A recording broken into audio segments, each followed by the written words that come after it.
इच्छाओं का जाल। कल चर्चा हुई थी कि इच्छाओं का जाल, कुछ फोटो भी आपने देखी होंगी कि एक जाल के बीच में एक इंसान फंसा हुआ है और वो इधर उधर हाथ पैर मार रहा मगर उससे निकल नहीं पा रहा है। तो ये इच्छाओं का जाल है, हमें पता भी नहीं चलता और हम फंसे भी रहते हैं। हमें लगता है यही हमारा काम है, यही हमारा कर्तव्य है, यही हमारे जीवन का उद्देश्य है, यही हमारे जीवन का लक्ष्य है और हम उसको पूर्ति करते रहते हैं और भागते रहते हैं। एक व्यक्ति था, उसने अच्छा काम किया तो राजा ने कहा कि तू सुबह से शाम तक तू जितनी दौड़ के जमीन पे चल लेगा उतनी जमीन मैं तुझे दे दूंगा, अब फ्री में मिल रही है। तो उसने भागना शुरू किया। गर्मी के दिन थे, बड़ी तेज भागा, ना खाया ना पिया ना किसी से बात करे, भागता रहा। और राजा ने ये कहा था भागकर जाना और जाकर उतनी जगह पे लौट के आ जाना, उतनी जगह तेरी है। उसने लौटने का तो ध्यान ही नहीं किया। जून का महीना, सूरज तप रहा है, भागता रहा। ऐसा भागा कि शाम को वो गिर करके बेहोश हो गया, मर गया। लौट के वापस आने की तो बात बहुत दूर की है। किसने दौड़ाया उसको? अरे बोलिए ना, किसने दौड़ाया? लालच ने, हैं? यदि वो चाहता तो थोड़ा आधा घंटा यहाँ दौड़ता, आधे घंटे में वापस आ जाता, उतनी जमीन उसे मिल जाती।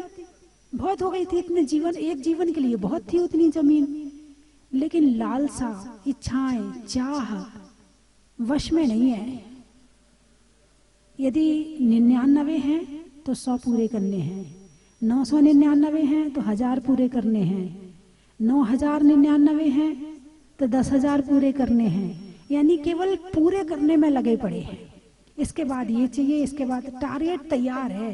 बचपन में थे तो इच्छाएं कुछ और थी, थोड़े बड़े हुए तो इच्छाएं थोड़ी और बदल गई, थोड़े और बड़े हुए तो इच्छाएं और बदल गई। बचपन में थे तो खेल खिलौने चाहिए थे, ना मिले तो दुखी हो जाते थे, रोते थे, परेशान होते थे, माता पिता को परेशान करते थे, हमें खिलौने नहीं दिलवाते। कहीं जाते हैं अड़के खड़े हो जाते, पहले खिलौना दिलवा तो आगे जाएंगे, नहीं तो नहीं जाएंगे। इच्छाएं कब से हैं? बचपन से हैं। थोड़े बड़े हुए तो अच्छा बस्ता चाहिए, अच्छा टिफिन चाहिए, अच्छे पेन चाहिए, अच्छी पेंसिल चाहिए, अच्छे कपड़े चाहिए। थोड़े और बड़े हुए तो फिर चाह बदल गई। उसके बाद थोड़े और बड़े, तो बस चाह बदलती रहती है, खत्म नहीं होती है। रोकी ना चाह, और इस चाह को रोकते भी नहीं है, इस पर ब्रेक भी नहीं लगाते हैं, इसको हम बंद भी नहीं करते हैं। पहले के समय में तो वस्तुएं गिनती की होती थी, गिनती के कपड़े होते थे, मनोरंजन का सामान कुछ होता नहीं था। रात को बैठ गए सब इकट्ठे होकर, भजन गा लिए, स्वाध्याय कर लिया, बातें कर ली। अब कितनी देर करें? तो टाइम से 9 बजे सो गए, ज्यादा से ज्यादा 9:30 बजे सो गए। सुबह 4 बजे उठ जाते थे, और 4 बजे उठते थे तो सारा दिन का सारा काम, माला जाप भक्ति पूजा सब समय से हो जाता था। अब मनोरंजन के साधन ज्यादा आ गए। यानी कि लाइट को आप क्या समझते हो? लाइट आने से हमारा विकास हो गया?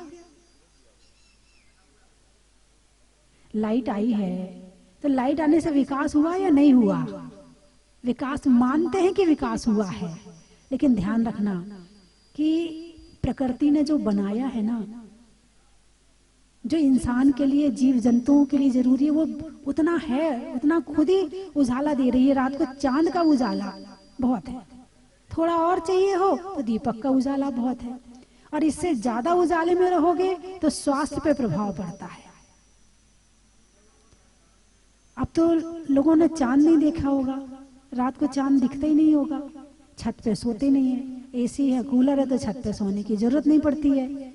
पहले रात को छत पे सोते थे तो चांद भी दिखता था, तारे भी दिखते थे, थोड़े उन पे नजर जाती थी, थोड़ा चिंतन चलता था, थोड़ा प्रकृति के विषय में सोचते थे, थोड़ा समझते थे। अब तो प्रकृति के विषय में सोचने का भाव ही नहीं रहा। पेड़ पौधे हैं वो भी काट काट के खत्म कर दिए। तो जीवन एक अलग दिशा में जा रहा। अब तो आ रहा है प्लास्टिक, कागज और क्या क्या चलता है, वो प्लास्टिक से संबंधित और सभी चीजें समझ लो। तो ये इनमें ही उलझ गए हैं। और चाह, इंसान की चाह तो कभी पूरी होती नहीं है। जब वृद्ध हो जाते हैं तो क्या इच्छाएं पूरी हो जाती हैं? एक व्यक्ति मान लो 70 साल का है, 75 साल का है, 80 साल का है, तो उससे पूछो क्या तुम्हारी इच्छाएं पूरी हो गई? क्या कहेगा? अरे बस मेरे पोते की बहू और आ जाए। यदि बहू आ गई है तो थोड़ा उसका नाती पंती जो भी बोलेंगे उसका मुंह और देख लूं, है ना। इच्छाएं, खाने की इच्छाएं, पहनने की, यदि मान लो 60-70 साल के बाद में वैसे रंग कम कर देने चाहिए। रंग कम कर देने का मतलब क्या है? जो कपड़ों का कलर है ना वो लाइट हो जाना चाहिए। कितने साल के बाद? 60 के बाद तो हो जाना चाहिए। यानी सरकार ने रिटायर कर दिया ना 60 साल के बाद, तो रिटायर की जिंदगी कैसी होती है? कहते उदासीन आश्रम। कौन सा आश्रम? उदासीन आश्रम। उदासीन होना, उदासी का मतलब ये नहीं कि बोर वाले उदासी, वो उदासी नहीं, यानी संसार की तरफ से उदास हो जाओ और आत्मा की तरफ से जागृत हो जाओ। अभी भी रंग की दुनिया में लगे पड़े हो। यदि जैसी साड़ी बहू के लिए आई है, सास को भी वैसी साड़ी चाहिए।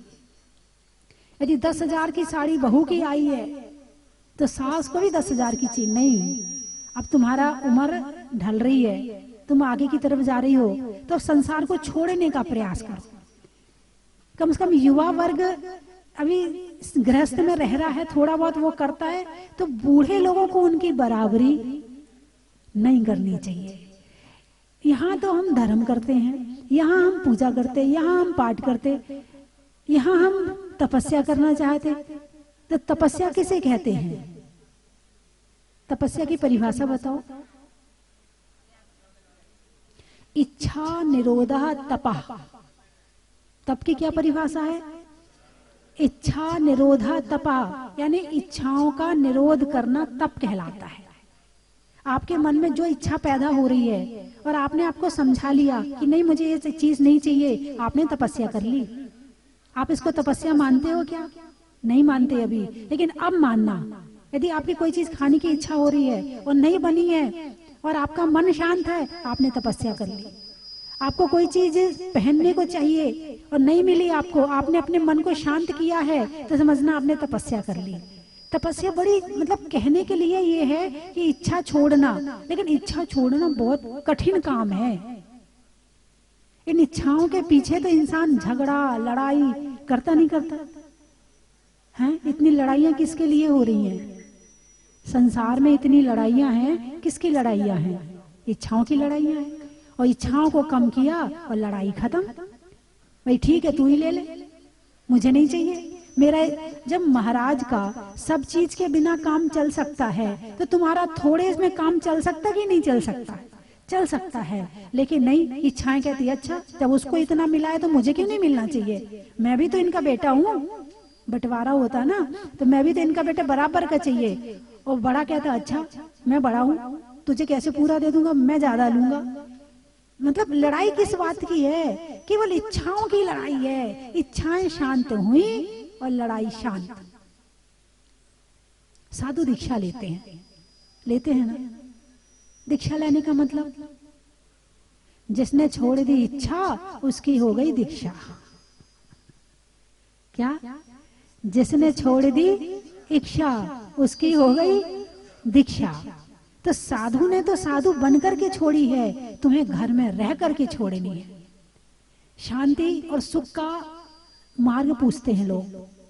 माता जी हमारे यहाँ बहुत कलेश रहता है, माता जी हमारे यहाँ बहुत अशांति रहती है, कोई मंत्र दे दो। इसका एक ही मंत्र है, इच्छाओं पर विजय प्राप्त करो, इच्छाओं को रोकने का प्रयास करो, इच्छाओं को कम करने का प्रयास करो। घर में यदि झगड़ा है, लड़ाई है, तो किस चीज की है, किसकी लड़ाई है? एक कह रहा मैं ऐसे कपड़े बनवाऊंगा, दूसरा कहता अच्छा अभी तो तूने बनवाए थे अब मैं बनवाऊंगा। देवरानी कह रही मुझे डायमंड सेट चाहिए, तो जेठानी कहती मुझे भी क्यों नहीं चाहिए, फिर मुझे भी चाहिए। यानी ये इच्छा, जितनी लड़ाई है, खाने से संबंधित, देखने से संबंधित, सुनने से संबंधित, पहनने से संबंधित, मकान दुकान, यानी जिस चीज की लड़ाई है वो सारी लड़ाई केवल इच्छाओं की है। और जहां इच्छाएं शांत हो जाती हैं बस वही दीक्षा हो जाती है। दीक्षा लेने के पहले इच्छाओं को शांत करना सीख लेना। यदि इच्छाओं को शांत करना सीख लिया तो दीक्षा लेने में फिर कोई परेशानी नहीं होगी। और यदि इच्छाएं शांत नहीं हुई और दीक्षा ले ली तो यहां भी इच्छाएं परेशान करेंगी। वहां दूसरी तरह की इच्छाएं थी, यहां दूसरे तरह की इच्छाएं हो जाएंगी, लेकिन इच्छाएं तो रहेंगी। हाँ, धर्म से संबंधित हो, मुझे उपवास करना है, मुझे एक आसन करना है, मुझे स्वाध्याय करना है, मैं जाप करूंगी, मैं सेवा करूंगी, मैं वैयावृत्ति करूंगी, ये तो आपकी अच्छाई के लिए है। लेकिन जो सांसारिक और इंद्रियों से संबंधित हैं, वो इच्छाएं इंसान की लड़ाई का कारण बनती हैं। तो यहाँ क्या कह रहे हैं छठाला में, रोके न चाहे निज शक्ति खोए। निज शक्ति, इच्छाओं को शांत करने में हमारी आत्मा की शक्ति खर्च हो रही है। मैंने एक दिन बताया था, हिसाब दूसरों का और डायरी हमारी, बताया था ना, हिसाब दूसरों का और डायरी हमारी, एनर्जी हमारी, आत्मा के भाव हमारे, और इच्छाएं पूर्ति करे शरीर। इच्छाओं की पूर्ति में आत्मा को मेहनत करनी पड़ती है, आत्मा को बुरे भाव करने पड़ते हैं, आत्मा को क्रोध करना पड़ता है, आत्मा को कषाय करनी पड़ती है, तब कहीं जाके इच्छाएं पूरी होती हैं। और इच्छा पूरी शरीर कर लेता है, और करने के बाद फिर यदि उससे जो पाप उपार्जन होता है उसका फल कौन भोगेगा? इस शरीर ने जो इच्छाएं करी हैं, इस शरीर ने जो इच्छाएं करी हैं, पाप बंद हुआ, पाप बंद होने के बाद फिर अगले जन्म में गया, दूसरा शरीर उसका फल भोगता है। इच्छा करी एक शरीर ने और फल भोगा, लेकिन भोगने वाली आत्मा है। भोगने वाली कौन है? आत्मा है। इस जन्म में इच्छा करने वाली भी आत्मा ही है, भले वो शरीर से संबंधित हो, लेकिन इच्छा करने वाली तो आत्मा है। और आत्मा के भाव हैं, मन है। यदि मन को समझा लिया, यानी आपने सारी दुनिया को समझा लिया। आप सबको बहुत अच्छे से समझा लेते हो, ऐसे नहीं ऐसे करना चाहिए, ऐसे नहीं ऐसे करना चाहिए। खुद को समझाना आता है आपको? यदि सामने वाला ना समझे, तुम्हारा बच्चा बात ना माने, बात ना समझे, तो एक चांटा मारते हो। और तुम्हें तुम्हारी बात समझ में ना आए तो तुमने खुद को चांटा मारा कभी? कभी तुमने खुद को समझाने का, खुद को समझाओ। जैसे तुम अपने घर वालों को समझाते हो वैसे खुद को समझाओ। एक बहन जी आई, बोले माता जी मेरी चुगली करने की बहुत आदत है। क्या आदत है? चुगली करने की। यहाँ की बात वहां, वहां की बात वहां। और होता यूं है कि मैंने उसकी बात उससे कह दी, उसकी बात उससे कह दी, दोनों मिलके कह देंगे कि इसने कही थी। फिर दोनों तो एक हो जाती हैं, बुरी मैं बन जाती हूँ। क्या? दोनों तो वो एक हो जाएंगे जिसकी चुगली जिससे करी थी, और बुरी मैं बन जाती हूँ। और कई बार लड़ाई हो जाती, झगड़े हो जाते हैं, और मैं खुद से मानती नहीं, बस भाव आते हैं और कर देती हूँ, है ना। एक बहन जी आई, वो बोली माता जी मुझे ईर्ष्या बहुत होती है, जबकि ईर्ष्या करने का कोई कारण नहीं है। ठीक है, उसका वो देवरान जेठानी जेठानी है, मैं देवरानी में अलग हूँ, उसका पति अपना कमाता, मेरा पति अपना कमाता है, हमारे घर में जितना वो हमारा, उनके घर में जितना उनका है, लेकिन उसके घर में कुछ आ जाए तो मुझे ईर्ष्या होती है। आप लोगों को होती कि नहीं होती? अरे जेठानी देवरानी की तो छोड़ो, पड़ोसी की यहाँ गाड़ी खड़ी हो ना, वो भी सहन नहीं होती। उसने अपने पैसे से लाई, अपने से मेहनत करी थी, सब कुछ किया था, तब कहीं गाड़ी आई है, और ईर्ष्या तुम्हें हो रही है। तुमने कुछ किया नहीं, कुछ दिया नहीं, कुछ मेहनत नहीं करी, बस ईर्ष्या कर रहे हो।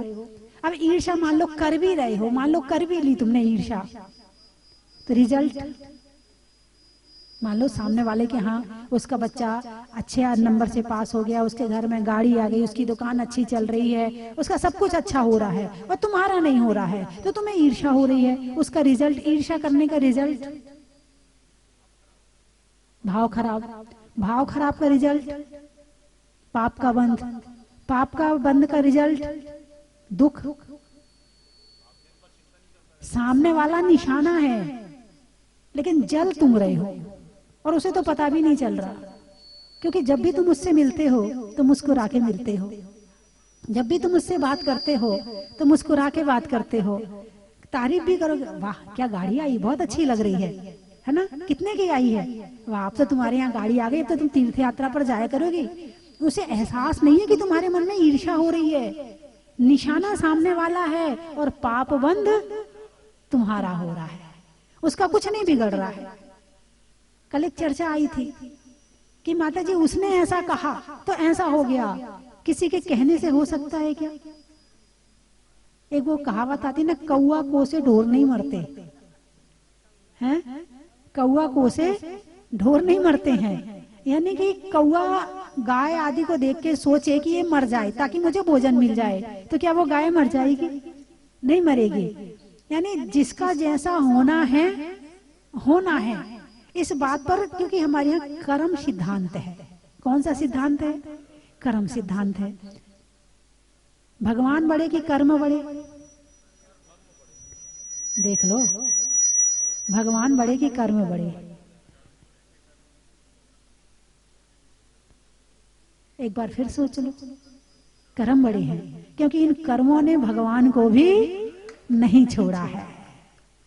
पारसनाथ पर पत्थर गिरे हैं, आदिनाथ भगवान को आहार के लिए 1 वर्ष तक 6 महीने तक भ्रमण करना पड़ा, 6 महीने तक घूमते रहे, आहार नहीं मिला। क्यों? कर्मों की वजह से। किसकी वजह से? कर्मों की वजह से। तो यानी कर्म भगवान को नहीं छोड़ते हैं तो हमें कैसे छोड़ देंगे? लेकिन हाँ, लेकिन जो भगवान की भक्ति की छतरी के नीचे रहता है, जो भगवान की भक्ति की छतरी के नीचे रहता है, कर्म उस पर असर नहीं करते हैं। और जब भगवान बन जाओ तब भी कर्म असर नहीं करते हैं। असर किस पे करते हैं? जब तक बाहर से अटैच है तब तक ये कर्म और ग्रह, 9 ग्रह परेशान करते ना। कभी शनि परेशान करता है, कभी राहु परेशान करता है, कभी केतु परेशान करता है। ग्रह तो सारे ही है ना। और ये ग्रह भगवान को परेशान नहीं करते हैं। क्यों नहीं करते भगवान को परेशान? भाई शनि आएगा तो शनि क्या करेगा? तुम्हारा धन से दूर कर देगा। भगवान ने धन पहले ही छोड़ दिया, क्या कर लेगा शनि? भगवान ने धन पहले ही छोड़ दिया, क्या कर लेगा शनि? अब राहु आएगा तो राहु क्या करेगा? तुम्हारे दुश्मन पैदा करेगा। भगवान तो मौन लेके बैठ गए, क्या करेंगे दुश्मन? भगवान तो मौन लेके बैठ गए, क्या करेंगे दुश्मन? अब और भी चीजों के असर, जब वो आत्मा के ध्यान में बैठे हुए हैं तो ग्रह अपने घूमते रहे, कुछ भी करते रहे, उन्हें कुछ नहीं। तो ग्रह किन पे असर करते हैं? जिन जिन चीजों से तुम अटैच हुए हो, जिन जिन चीजों से तुम पर अटैचमेंट तुम्हारा हुआ है, जिनसे, उन पर असर करते हैं। तो जब उन पर असर करते हैं तो वो तुम्हें अटैक करता है। तुम्हें क्यों अटैक करे? क्योंकि तुम उनसे अटैच हो। तुम धन से अटैच हो, धन से अटैच हो और धन गया तो लगता तुम गए। जिस से अटैच रहते हो उन चीजों में गड़बड़ी हो जाए तो तुम्हें दुख होता है, कष्ट होता है। और उनसे अटैच हो ही नहीं, ठीक है तो है, नहीं है तो नहीं है। समता भाव रखें तो फिर क्या होगा? वो ग्रह भी कहेगा भाई इसमें तो कुछ असर हो ही नहीं रहा है। अच्छा, शनि अच्छा है कि खराब है? अरे बोलिए ना, शनि अच्छा है कि खराब है? देख लो, देख लो। अभी तो मेरे सामने बैठ के तो कह रहा है अच्छा है, अभी दुकान में बैठ के पता चलेगा फिर अच्छा है कि खराब है।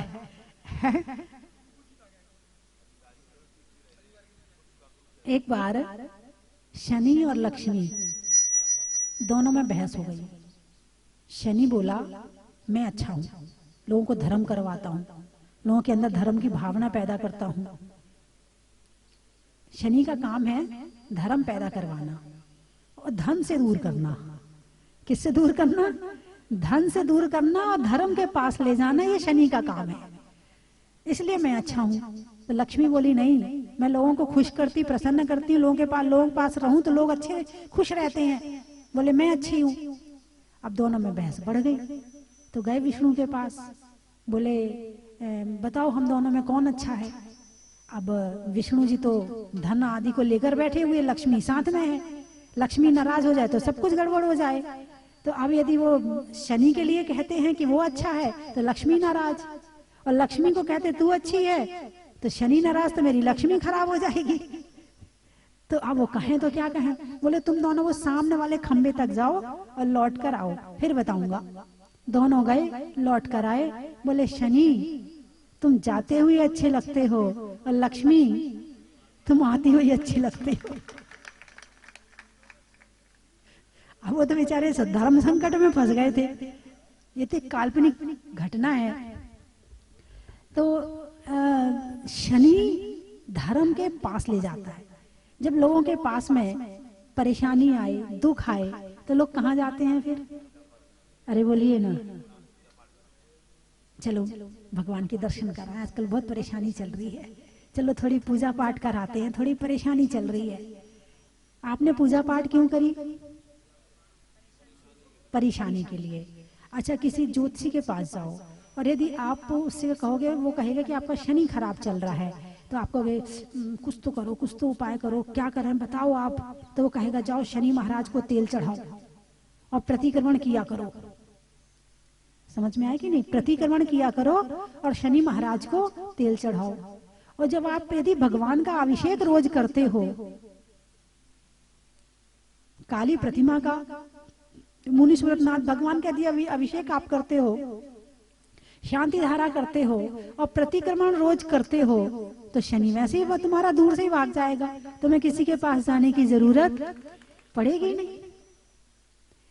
यानी भगवान ने जो भक्ति, अभिषेक, पूजा, जाप, माला, गुरु की वैयावृत्ति, घर वालों के प्रति अच्छा व्यवहार, ये जो सारी चीजें एक श्रावक के लिए बताई है ना, ये सारी 9 ग्रहों को ठीक करने वाली हैं। मैंने एक दिन और बताया था, यदि पिता के सेवा करो तो सूर्य ठीक रहेगा, माँ की सेवा करो तो चंद्रमा ठीक रहेगा, भाई को एक साथ अच्छा व्यवहार करो तो मंगल ठीक रहेगा, हैं बहन बुआ बेटी के साथ में अच्छा व्यवहार करो तो तुम्हारा बुध ठीक रहेगा, गुरु की सेवा करो तो गुरु ग्रह ठीक रहेगा, पति पत्नी को पत्नी पति के प्रति अच्छा व्यवहार करे तो शुक्र ठीक रहेगा। हाँ, और जो तुम्हारे तुमसे छोटे लोग हैं या नौकर आदि हैं, उन्हें थोड़ी गिफ्ट आदि देते रहो तो भी तुम्हारे शनि ठीक रहेगा। और जानवरों को भी थोड़ा बहुत, हाँ, कुत्ते को, गाय को आदि रोटी खिलाते रहो तो तुम्हारे राहु केतु भी ठीक रहे। मतलब एक जो नॉर्मल जिंदगी हमारे यहाँ जो पहले जी जाती थी, आजकल तो वो अब रात को 12 बजे सोते हैं, सुबह 9 बजे उठते हैं, तो कहाँ कुत्ता दिखेगा, कहाँ गाय दिखेगी, नहाओ धो जल्दी भागो अपने वहां दुकान पे, लेट हो रहे हैं।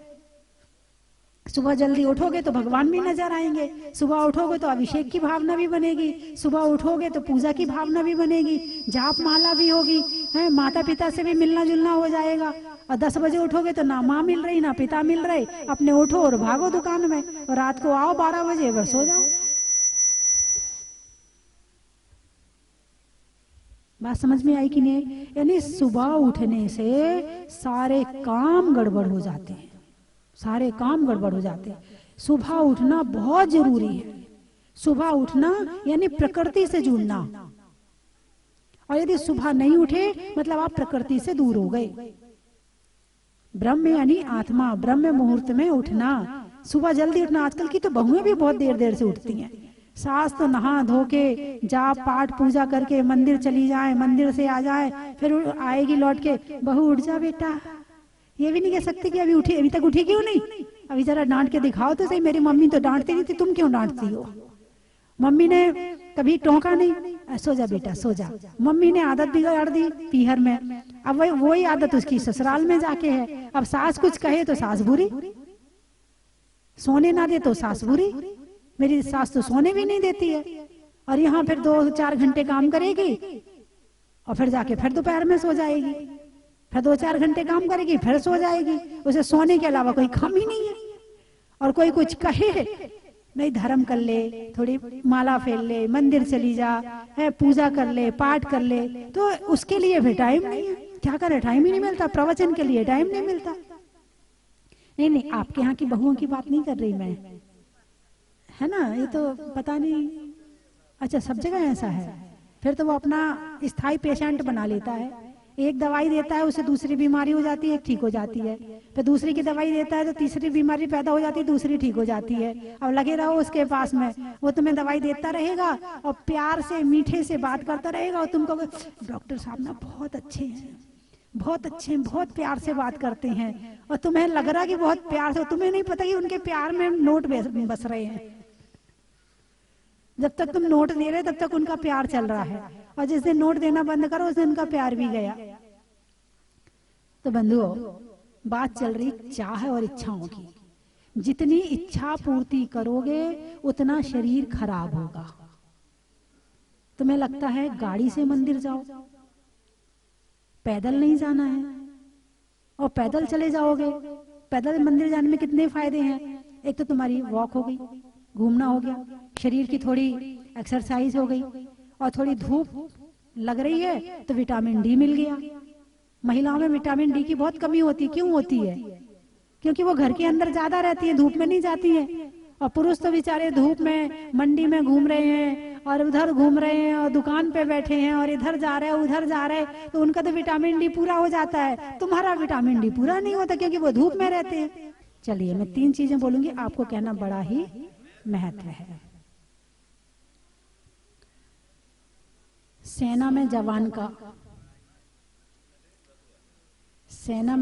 का होने में महान का, और कंट्रोल करने में जुबान का। चंद्रमा में गुरुत्वाकर्षण का, भौतिकता में आकर्षण का, और भगवान के दर्शन का।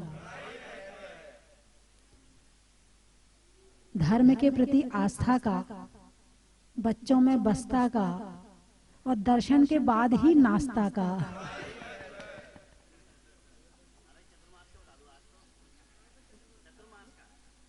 बहुओं में सास का, लेने में सांस का।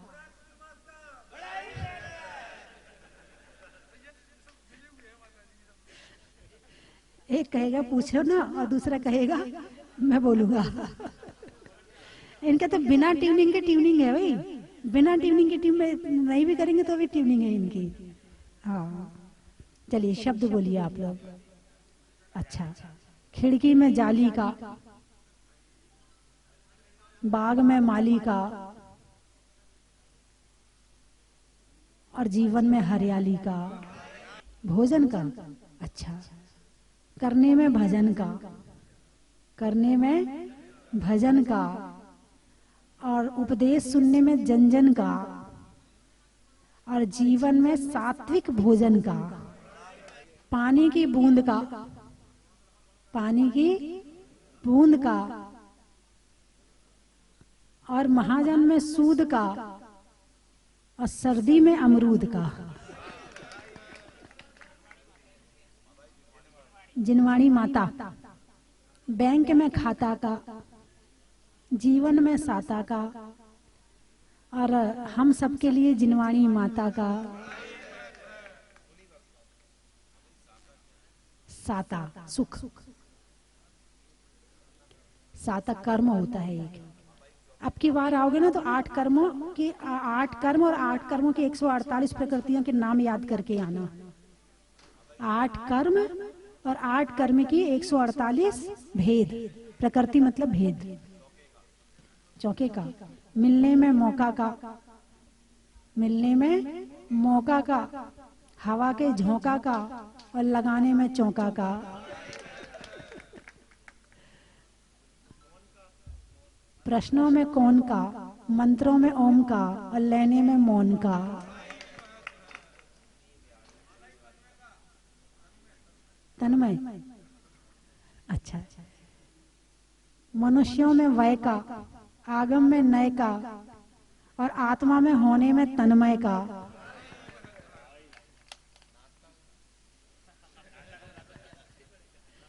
बोलिए 24 भगवान की।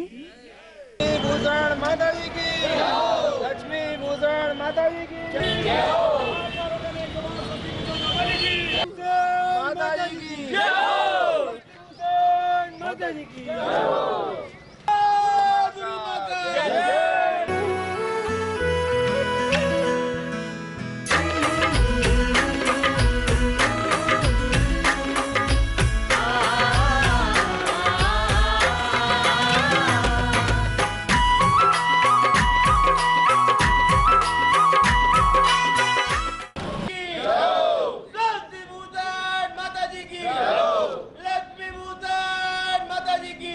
बहुत साल से यही तमन्ना थी कि मैं कब जाजपुर आऊं, कब मुनि सुव्रतनाथ भगवान के दर्शन करूं। आज मेरा ये सपना पूरा हो गया है। यहाँ आके मुझे बहुत अच्छा लगा। यहाँ की व्यवस्था अच्छी है, साफ सफाई बहुत ज़्यादा अच्छी है। तो मुझे भी बहुत अच्छा लगा शांति धारा करके और बहुत आनंद आया। मेरी इच्छा है मैं हर साल यहाँ आके प्रथम भगवान के अभिषेक करने की बहुत इच्छा रहेगी हर साल आके। बहुत अच्छा लगा यहाँ पे, यहाँ की व्यवस्था और मंदिर का प्रारूप देख के दिल हृदय से द्विगित, क्या वर्ड बोलूं मैं आपको, मतलब इतना खुश अच्छा लग रहा है कि इतनी अच्छी सुंदर प्रतिमा, इतना सुंदर व्यवस्था, उसकी मैं वर्णन नहीं कर सकता हूँ। और मैं तो एक रिक्वेस्ट करूंगा कि सब जो अन्य तीर्थ स्थान है वहाँ वाले आके यहाँ की व्यवस्था से कुछ सीख के जाए तो हमें वहाँ भी अच्छी सुविधा मिलेगी। जय जिनेंद्र, जय जिनेंद्र, जय जिनेंद्र। मेरा यहाँ पर दूसरी बार आने का सौभाग्य प्राप्त हुआ है मेरे को। पहले मैं यहाँ आ चुका हूँ और ये मेरा दूसरा है, और यहाँ इस बार मुझे देख के बहुत अच्छा लग रहा है। बहुत बदलाव आ गया पहले से यहाँ में, और यहाँ से साफ सुथरी जगह, यहाँ का मेंटेनेंस सब मुझे बहुत अच्छा लगा है। धन्यवाद। कि बहुत दिनों से बहुत इच्छा थी, मैं जब भी राजस्थान आती मैं इनको हमेशा बोलती थी कि मेरे को जहाजपुर ले चलो। मैं जब भी सूरत से यहाँ आती थी, आज मेरी इच्छा पूर्ण हुई। जय जिनेंद्र, बोलो मुनि सुव्रतनाथ भगवान की जय। मैं गुवाहाटी से आया हूँ। मेरी इच्छा थी कि जहाजपुर चलो, जहाजपुर चलो, कई सालों से है। फिर यहाँ आकर देखा, इतना अच्छा लगा। और पंडित जी ने भी मेरे परिचित ही मिल गए, तो वो भी बोले भैया आप अभिषेक करके जाओ, शांति धारा करके जाओ। मेरा मन ही बदल गया यहाँ कर, इतना अच्छा लगा। यहाँ इतनी अच्छी व्यवस्था, सबका स्वभाव इतना अच्छा, इतना नम्र है, बहुत अच्छा लगा मेरे को यहाँ आकर। यही तमन्ना है कि आइंदा भी आऊँ। जय बोलो मुनि सुव्रतनाथ भगवान की। यहाँ आके हमारी तो इच्छा थी कि हम बिजोलिया जाएं, लेकिन माता जी की इच्छा के, माता जी से दर्शन के बाद वो बोले कि यहाँ रुकना है, तो हम यहाँ पे रुके हैं और बहुत बहुत अच्छा लगा। और यहाँ पे वो जो व्यवस्था है वो बहुत अच्छी है, और पंडित जी का जो कार्यक्रम करते हैं वो बहुत ही सुंदर और बहुत ही अच्छा है।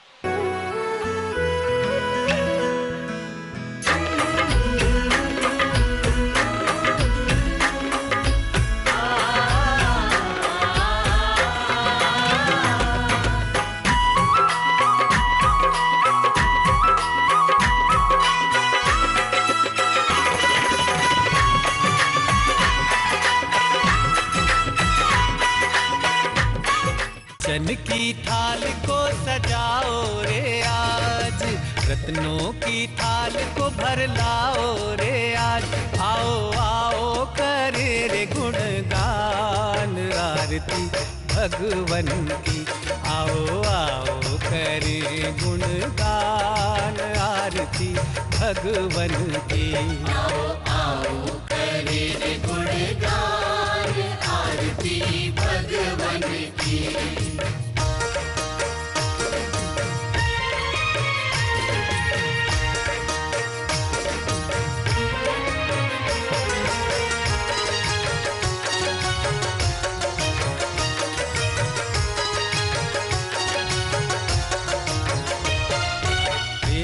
सुमित्र के राज दुलारे। परम विदुषी लेखिका गणिनी आरिका रत्न श्री 105 स्वस्ति भूषण माता जी, जिन्होंने मात्र 20 वर्ष में 100 से भी अधिक किताबें लिखकर जैन समाज को अनूठा योगदान दिया है। बड़े बड़े विधान जैसे कल्पद्रुम महामंडल विधान, सिद्ध चक्र महामंडल विधान, इंद्रध्वज महामंडल विधान एवं विशेष जिनपद, पूजांजलि आदि महत्वपूर्ण साहित्य बहुत ही सरल व सुबोध शैली में लिखे हैं, जिसमें गद्य एवं पद्य साहित्य भी समाहित है। इन महान साहित्यों को पढ़कर आप भी अपने ज्ञान का विकास कर सकते हैं। साहित्य प्राप्त करने हेतु आज ही संपर्क करें। संपर्क सूत्र 7906062500 9868345768।